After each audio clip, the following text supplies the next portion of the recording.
बिस्मिल्लाहिर्रहमानिर्रहीम। अस्सलाम वालेकुम डियर स्टूडेंट्स। आज हमारे लेक्चर सीरीज़ का लेक्चर नंबर 2 है मेजरमेंट्स के हवाले से। लेक्चर नंबर 1 में हमने फ़िज़िक्स की डेफिनीशन और उसमें जो कंसर्न वर्ड्स थे उस पे बात की, और फिर हमने फ़िज़िकल क्वांटिटी और उसकी कैटेगराइजेशन पढ़ी जो कि एसआई सिस्टम ने की थी, और उसमें बेसिक क्वांटिटीज़ पे हमारी बात हो गई थी।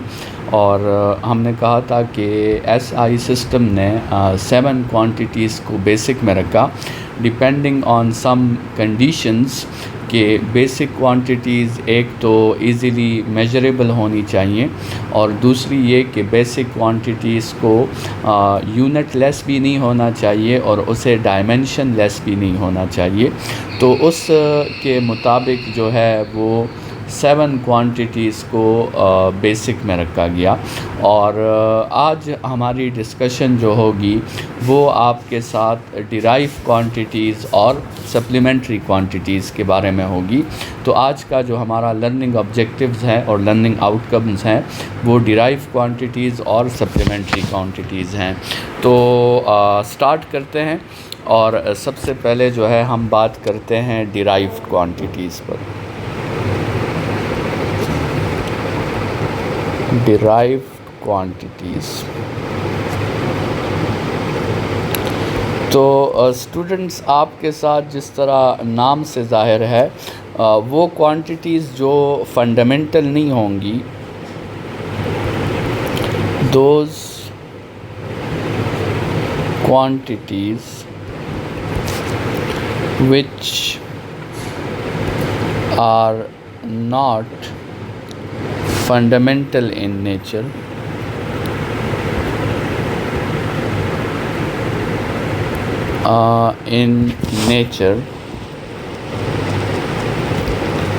and can be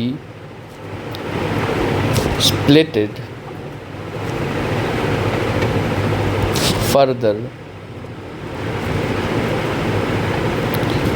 into basic. मतलब वो क्वांटिटीज़ जो फंडामेंटल नहीं है और उनको हम फर्दर बेसिक में स्प्लिट कर सकते हैं, ऐसी क्वांटिटीज़ को हम डिराइव क्वांटिटीज़ कहते हैं। जैसे मिसाल के तौर पे अगर हम बात करें स्पीड की, या अगर हम बात करें मिसाल के तौर पे फोर्स की, या अगर हम बात करें मिसाल के तौर पे वर्क की, या अगर हम बात करें लेट्स सपोज़ प्रेशर की, तो ये सारी क्वांटिटीज़ जो हैं ये आपके साथ डिराइव क्वांटिटीज़ हैं। जैसे अगर हम स्पीड की बात करें तो स्पीड का जो फार्मूला है आपके साथ वो डिस्टेंस बाय टाइम है, और जो इसका एसआई यूनिट है वो आपके साथ है मीटर्स पर सेकंड। अगर फोर्स की बात करें तो फोर्स का फार्मूला है आपके साथ F=ma, और अगर इसके यूनिट की बात करें तो इसका यूनिट है kg मीटर पर सेकंड स्क्वायर। इसी तरह अगर हम वर्क की बात करें तो वर्क का फार्मूला है W=F×d, और F×d का यूनिट है kg मीटर स्क्वायर पर सेकंड स्क्वायर। इसी तरह अगर प्रेशर की बात करें तो प्रेशर का आपके साथ फार्मूला है फोर्स पर यूनिट एरिया, और आपके साथ फोर्स का जो यूनिट है वो न्यूटन है, और एरिया का यूनिट आपके साथ मीटर स्क्वायर हो जाएगा। तो इसको अगर सॉल्व करें तो ये kg मीटर पर सेकंड स्क्वायर, तो फोर्स का यूनिट आ गया आपके साथ, और साथ में 1/मीटर स्क्वायर आ गया। तो इसको सॉल्व करें तो हमारे साथ आता है kg और साथ में पर मीटर और साथ में सेकंड स्क्वायर आ जाएगा। ठीक है, तो ये आप क्योंकि मीटर ऊपर नीचे एक एक आपके साथ कैंसिल आउट हो जाएगा, तो केजी पर मीटर इंटू सेकंड स्क्वायर। तो अगर आप देखें इस पहली क्वांटिटी को आप ऑब्ज़र्व करें, तो इस पहली क्वांटिटी में आपको पता चल जाएगा कि दो बेस क्वांटिटीज़ का काम है, लेंथ और टाइम का। इसी तरह अगर आप इस दूसरी क्वांटिटी को ऑब्ज़र्व करें तो आपको पता चल जाएगा कि यहाँ भी दो बेस क्वांटिटीज़ बल्कि तीन बेस क्वांटिटीज़ का काम है, मास का, लेंथ का और टाइम का। इसी तरह वर्क में भी तीन बेस क्वांटिटीज़ जो हैं वो इन्वॉल्व है, मास, लेंथ और टाइम। और इसी तरह प्रेशर में भी तीन बेस क्वांटिटीज़ इन्वॉल्व है, मास, लेंथ और टाइम। तो स्टूडेंट्स ये जो क्वांटिटीज़ हैं ये हमें in terms of base quantities हमने इसे मेंशन कर दिया है, जिससे ये पता चलता है कि ये क्वांटिटीज़ उन्हीं 7 बेस क्वांटिटीज़ से आपके साथ निकली हुई हैं, और इसीलिए इन क्वांटिटीज़ को जो है हम डिराइव क्वांटिटीज़ कहते हैं। तो साथ में अगर हम इसके डायमेंशंस भी मेंशन कर लें तो आपके साथ ये जो पहला है, जैसे हमने कहा कि लेंथ के लिए हम कैपिटल L यूज़ करते हैं और आपके साथ टाइम के लिए कैपिटल T यूज़ करते हैं, तो इसका जो डायमेंशन होगा आपके साथ वो होगा LT-1। ठीक है, इसी तरह फोर्स का जो डायमेंशन होगा वो आपके साथ होगा ML और साथ में T-2। और इसी तरह वर्क का जो डायमेंशन होगा वो आपके साथ होगा ML² और साथ में T-2। इसी तरह आपके साथ जो प्रेशर का डायमेंशन होगा वो आपके साथ होगा ML-1 और साथ में फिर T-2। तो जो है डिराइव क्वांटिटीज़ की भी आप डायमेंशंस फाइंड कर सकते हैं।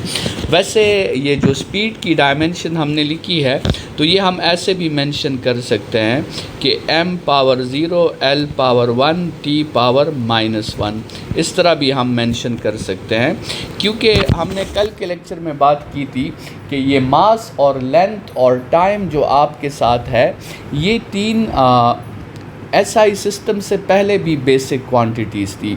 मतलब इनको हम कह सकते हैं कि ये आपके साथ प्योर बेसिक क्वांटिटीज़ हैं, और इसीलिए डायमेंशंस में इन तीनों का होना या लिखना ये गुड प्रैक्टिस है कि हम ये तीनों मेंशन करें। और अगर कोई क्वांटिटी मौजूद नहीं है तो उसका पावर 0 लिख लें, लेकिन उस क्वांटिटी को मेंशन ज़रूर करें। तो स्टूडेंट्स डिराइव क्वांटिटीज़ की बहुत सी मिसालें हैं, और इन 7 के अलावा आपके साथ जितनी भी क्वांटिटीज़ हैं वो सारी डिराइव क्वांटिटीज़ हैं। जैसे आप जो है मिसाल के तौर पे चार्ज देख लें, तो चार्ज भी आपके साथ एक डिराइव क्वांटिटी है, और चार्ज का जो आपके साथ फार्मूला है वो आपके साथ है करंट इनटू टाइम, और इसका जो यूनिट आता है वो आपके साथ एम्पेयर इनटू सेकेंड आता है। और स्टूडेंट्स इसके डायमेंशन को हम कैसे मेंशन करेंगे, देखिए सबसे पहले तो हम लिख लेंगे M, L और T। अब इसमें मास मौजूद नहीं है तो m का पावर 0 हो जाएगा, लेंथ मौजूद नहीं है तो उसका पावर भी 0 हो जाएगा, लेकिन टाइम तो मौजूद है तो t पे आपके साथ पावर 1 आ जाएगा, और करंट एम्पेयर भी मौजूद है तो एम्पेयर के लिए हम a⁻1 लिख देंगे। तो ये आपके साथ जो है इसका डायमेंशन हो जाएगा m⁻0 l⁻0 t⁻1 और साथ में a⁻1। तो ये आपके साथ स्टूडेंट्स हो गए हैं डिराइव क्वांटिटीज़। यहाँ पे ये बात समझना मस्ट है कि ये जो डिराइव क्वांटिटीज़ हमने निकाली हैं ये डिराइव क्वांटिटीज़ हमने नीड बेस पे निकाली हैं।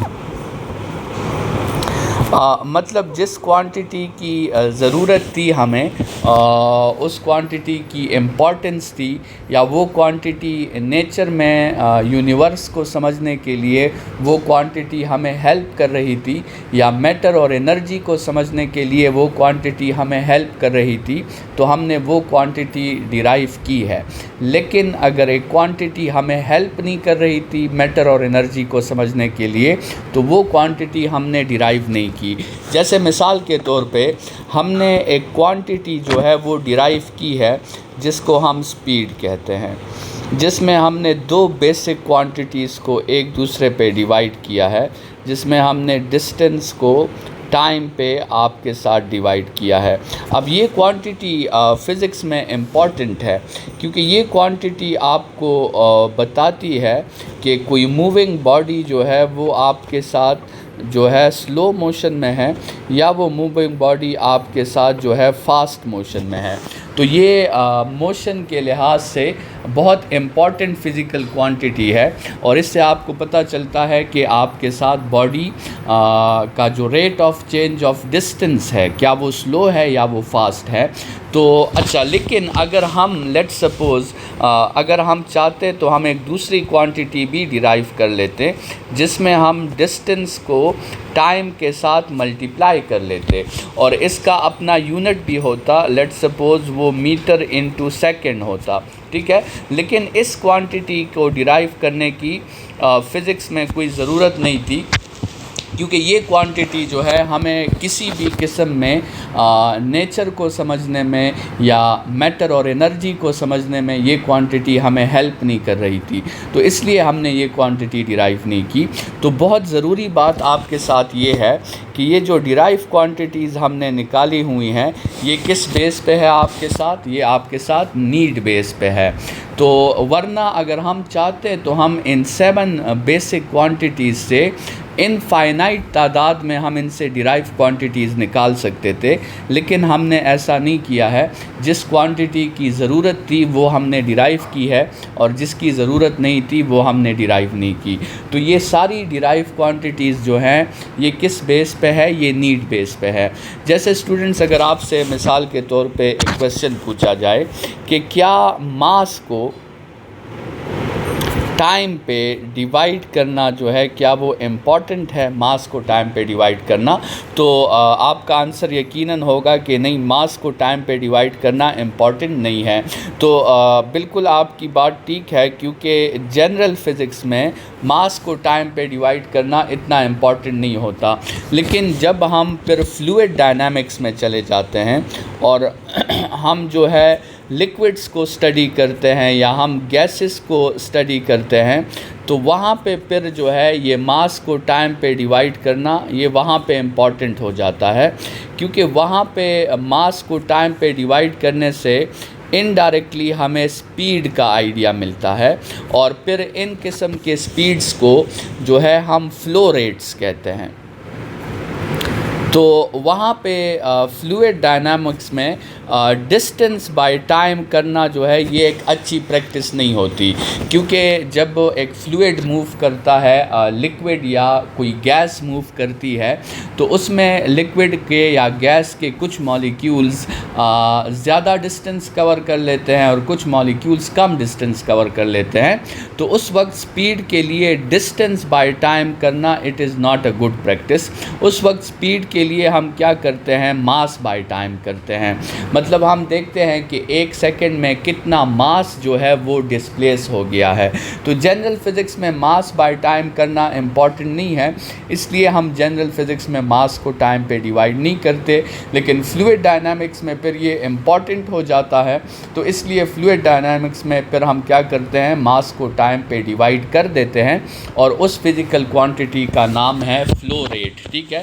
और उसका ऐसा यूनिट भी फिर आपके साथ क्या होगा, वो आपके साथ होगा kg/सेकंड। और सिर्फ मास को टाइम पे डिवाइड नहीं करते, कभी कभार फिर हम वॉल्यूम को भी टाइम पे डिवाइड कर देते हैं, और उसका यूनिट होता है m³/सेकंड।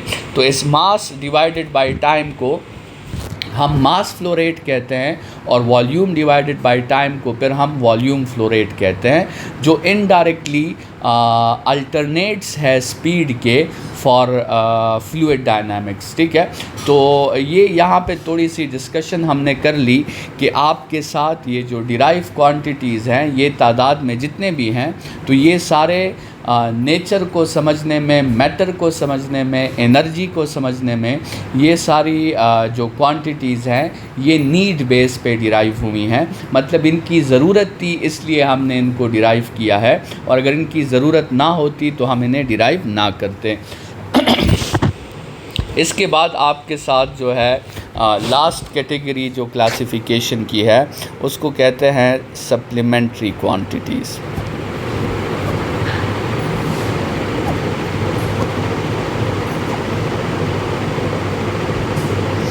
तो सप्लीमेंट्री क्वांटिटीज़ जो हैं एसआई सिस्टम को दो ऐसी क्वांटिटीज़ का सामना था जिसके बारे में कहा जाता है कि वो ना तो बेसिक थी और ना ही वो बेसिक से निकली थी। ठीक है, मतलब वो जो है बेसिक भी नहीं थी और ना ही वो बेसिक से डिराइव थी।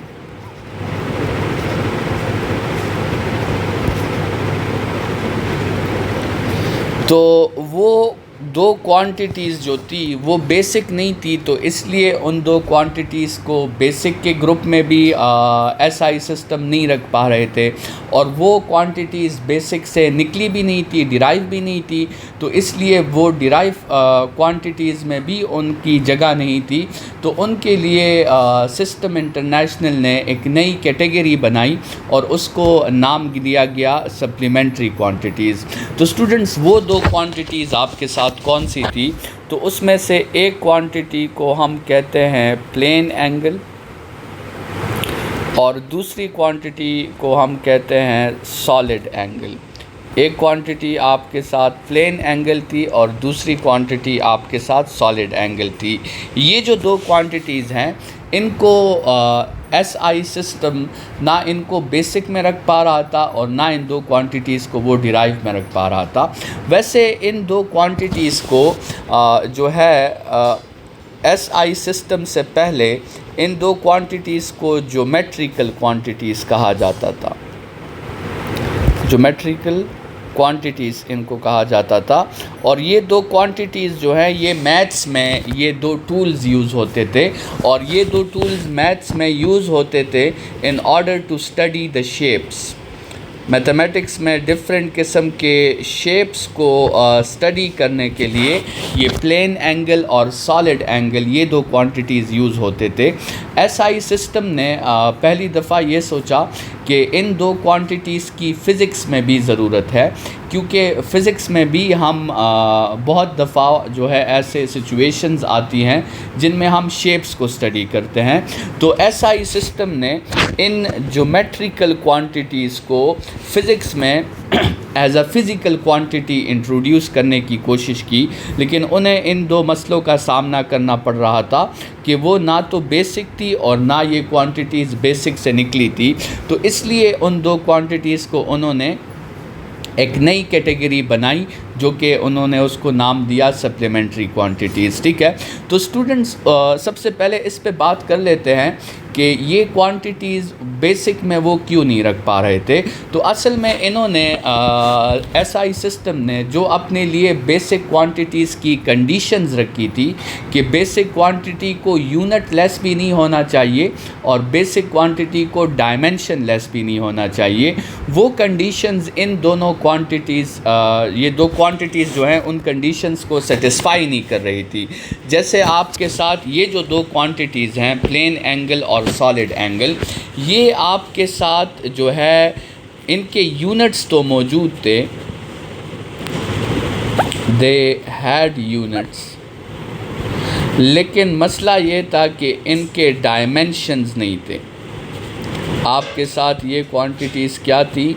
ये क्वांटिटीज़ डायमेंशन लेस थी। ठीक है, और यहाँ पर जो है वायलेशन आ गई थी उन कंडीशंस में, क्योंकि बेसिक क्वांटिटीज़ के लिए जो कंडीशंस रखी गई थी वो ये थी कि उनको यूनिट लेस भी नहीं होना चाहिए और उनको डायमेंशन लेस भी नहीं होना चाहिए। तो ये यूनिट लेस तो नहीं थे, लेकिन ये आपके साथ जो है डायमेंशन लेस थे। तो जैसे हम आगे बात करेंगे जब हम इन क्वांटिटीज़ पे डिस्कशन करेंगे कि आपके साथ ये जो प्लेन एंगल है इसका यूनिट जो है उसे हम कहते हैं रेडियन। ठीक है, तो इसका यूनिट था लेकिन इसका डायमेंशन नहीं था। और इसी तरह हम आगे डिस्कस करेंगे कि ये सॉलिड एंगल जो है इसका यूनिट था स्टेरेडियन। तो इसका भी यूनिट था लेकिन इसका डायमेंशन नहीं था। तो इस वजह से जो है इन क्वांटिटीज़ को हम बेसिक में नहीं रख रहे थे, और चूंकि ये बेसिक से निकली भी नहीं थी तो हम इन क्वांटिटीज़ को डिराइव में भी नहीं रख पा रहे थे। तो यही वजह थी कि इन दो क्वांटिटीज़ के लिए जो है वो एक अलग कैटेगरी बनाई गई सप्लीमेंट्री क्वांटिटीज़, और इनको उन कैटेगरी में रखा गया। स्टूडेंट्स उस वक्त तो इन क्वांटिटीज़ पे इतनी रिसर्च नहीं हुई थी, तो ये क्वांटिटीज़ उस वक्त सप्लीमेंट्री में थी। लेकिन अब ये क्वांटिटीज़ जो हैं जब उन पे रिसर्चेस हुई इन क्वांटिटीज़ पे और इनके फार्मूलाज निकले, तो उस फार्मूलाज से हमें पता चला कि ये क्वांटिटीज़ जो हैं ये भी बेसिक से ही निकली हैं, और तब हमने इन क्वांटिटीज़ को सप्लीमेंट्री से हटाकर डिराइव क्वांटिटीज़ में रख दिया है।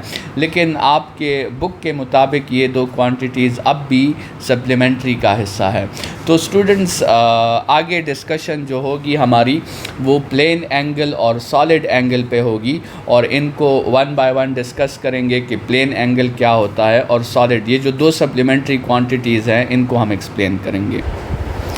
तो अभी डिस्कशन करते हैं और प्लेन एंगल और सॉलिड एंगल को वन बाय वन डिफ़ाइन करते हैं, और इससे रिलेटेड आपके साथ जितनी भी बातें हैं इसके एसआई यूनिट्स और बाकी यूनिट्स सबको वन बाय वन एक्सप्लेन करते हैं।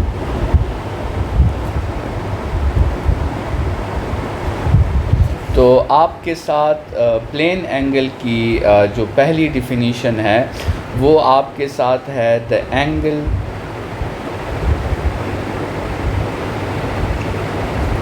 Made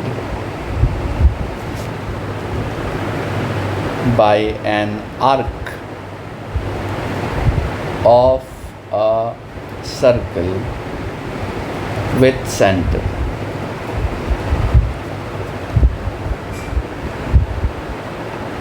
angle made by an arc of a circle with centre. जैसे मिसाल के तौर पे एक बॉडी है और वो किसी सर्कल में वो मूव कर रही है, और ये लेट्स सपोज़ उसकी इनिशियल पॉइंट जो थी वो पॉइंट ए थी, लेकिन थोड़ी देर बाद उसने पॉइंट ए से मूव किया पॉइंट बी तक। ठीक है, ये पॉइंट ए से वो पहुंच गई पॉइंट बी तक। तो आपके साथ एक आर्क डिस्टेंस जो है वो कवर हो गया, ये आपके साथ जो है आर्क कवर हो गया। और ये जो आर्क कवर हुआ, इस आर्क ने सेंटर के साथ एक एंगल बनाया, और उस एंगल को हम कहते हैं प्लेन एंगल, और उसको रिप्रेजेंट करते हैं थीटा से। तो आपके साथ प्लेन एंगल का जो सिंबल है वो आपके साथ क्या होगा, प्लेन एंगल के सिंबल को हम थीटा कहेंगे। ठीक है, और इसी तरह यहाँ पे सॉलिड एंगल को भी डिफ़ाइन कर लेते हैं। सॉलिड एंगल की डिफिनीशन है the angle made by an area of a sphere with centre. मतलब एक जो है सर्कल में आर्क सेंटर के साथ एंगल बना रहा है, और एक स्फीयर में जो है वो आपके साथ एरिया सेंटर के साथ एंगल बना रही है। स्टूडेंट्स, हम जो है इन दोनों को कंबाइनली इसलिए लेके चल रहे हैं ताकि आपको इन दो क्वांटिटीज़ में सिमिलरिटीज़ और डिफरेंसेस का भी पता चलता जाए। तो स्टूडेंट्स, ये आप कंसिडर करें कि ये सर्कल नहीं है, ये एक स्फीयर है, और उस स्फीयर में हमने एक एरिया कंसिडर कर लिया है उस स्फीयर का। तो लेट्स सपोज़ ये जो है आपके साथ ये डिस्टेंस नहीं है, ये आपके साथ एक एरिया है, और ये एरिया जो है ये सेंटर के साथ एक एंगल बनाएगी, और आपके साथ बिल्कुल जो आइसक्रीम का कोन होता है उस तरह की एक शक्ल आपके साथ बनेगी। और ये जो आपके सेंटर के साथ ये एंगल बनेगा, इस एंगल को हम कहेंगे सॉलिड एंगल, और इस सॉलिड एंगल का जो सिंबल है वो इस तरह सिंबल है जिसको हम सिग्मा कहते हैं। तो स्टूडेंट्स, आपके साथ जो ये सॉलिड एंगल है इसका सिंबल क्या होगा,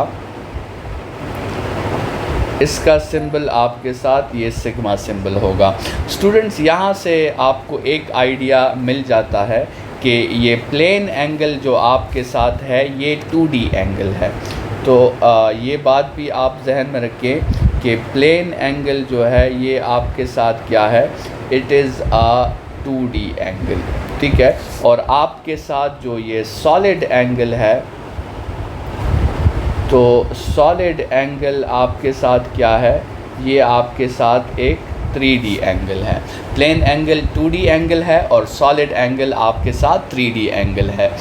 स्टूडेंट्स, एक और डिफिनीशन भी हम कर लेते हैं प्लेन एंगल और सॉलिड एंगल की। प्लेन एंगल की आपके साथ एक और डिफिनीशन है कि plane angle is the angle between two lines.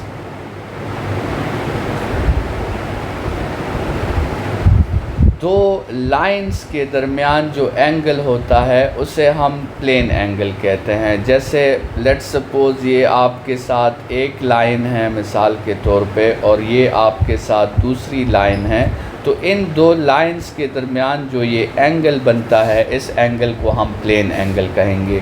और इसी तरह सॉलिड एंगल की भी एक दूसरी डिफिनीशन कर लेते हैं। सॉलिड एंगल जो है, solid angle is the angle between two planes. Solid angle is the angle between two planes. Plane angle क्या है, it is the angle between two lines, और सॉलिड एंगल क्या है, it is the angle between two planes. मिसाल के तौर पे आपके साथ जो है, लेट्स सपोज़ एक प्लेन आपके साथ जो है फॉर एग्ज़ाम्पल वो ऐसे है, और दूसरा प्लेन जो है वो आपके साथ लेट्स सपोज़ एक दूसरा प्लेन ऐसे है, ठीक है। तो इन दो प्लेन्स के दरमियान जो आपके साथ ये एंगल बन रहा है, ये जो आपके साथ एंगल बन रहा है, इस एंगल को हम क्या नाम देंगे, सॉलिड एंगल। और स्टूडेंट्स, ये जो एंगल होगा ये आपके साथ 2D एंगल होगा, और ये जो एंगल होगा ये आपके साथ 3D एंगल होगा। तो ये आपके साथ प्लेन एंगल और सॉलिड एंगल की दो डिफिनीशंस हमने कर ली है। स्टूडेंट्स, अब इस तरह करते हैं कि प्लेन एंगल और सॉलिड एंगल के फार्मूला पे थोड़ी सी बात कर लेते हैं। प्लेन एंगल का फार्मूला और आपके साथ सॉलिड एंगल का फार्मूला।